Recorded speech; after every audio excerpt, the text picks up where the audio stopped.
Sinalakay ng PNP Highway Patrol Group ang isang parking lot na umano'y pinagtataguan ng mga nakaw na sasakyan sa Cainta, Rizal. Makibalita tayo kay Darlene Kai.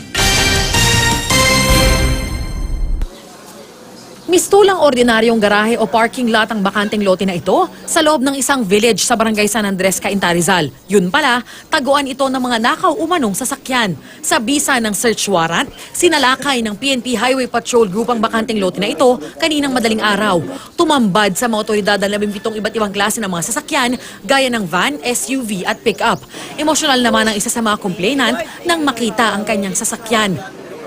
Pagpindot ko po ng susi, ito po yung sasakyan ko, naiiyak ako, umilaw po. At the same time, nakita ko, sinilip ko, conduction sticker ko nga po. Kwento ni Criselda, sinangla raw ng kanyang business partner ang kanyang pickup sa halagang 40,000 piso.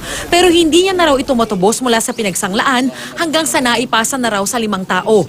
Lumobo umano ng mahigit 400,000 piso ang hinihingi sa kanya para mabawi niya ang kanyang sasakyan. Kaya humingi na siya ng tulong sa mga otoridad. Sobrang nagpapasalamat po ako na nandito na ako ngayon. Kasi po halos 1 taon at kalahating hindi na ako nakakatulog ng matino dahil po yung actually inuhulugan ko pa po ito sa bangko. Kaya sobrang hirap po, single mother po ako, 5 anak ko. Iba't ibang klase daw ng modus ang ginamit para makuha ang mga sasakyang ito gaya ng rentangay, sanglatangay at labaskasa.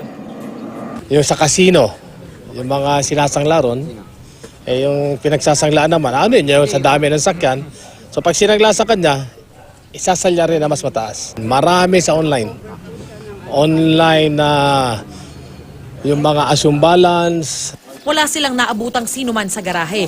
Pero base sa impormasyong hawak ng mga otoridad, maituturing na raw na sindikato ang nasa likod nito. Sa nakalipas na ilang linggo, 2 garahe na sa ibang bahagi ng Rizal ang sinalakay ng PNP HPG na konektado umano sa naturang grupo. Ang mastermind, isang Enrique de Guzman na may alias na Libis Dragon o Ricky Dragon. Kasalukuyan pang hinahanap si de Guzman at kanyang mga kasabwat. Haharapin nila ang patong-patong na asunto gaya ng large scale at syndicated estafa. Pinaalalahanan naman ng mga otoridad ng sino mang posibleng naging biktima na magpunta sa tanggapan ng PNP HPG para makapagsampa ng reklamo at makita ang mga narecover na sasakyan. Darlene Kai, GMA News.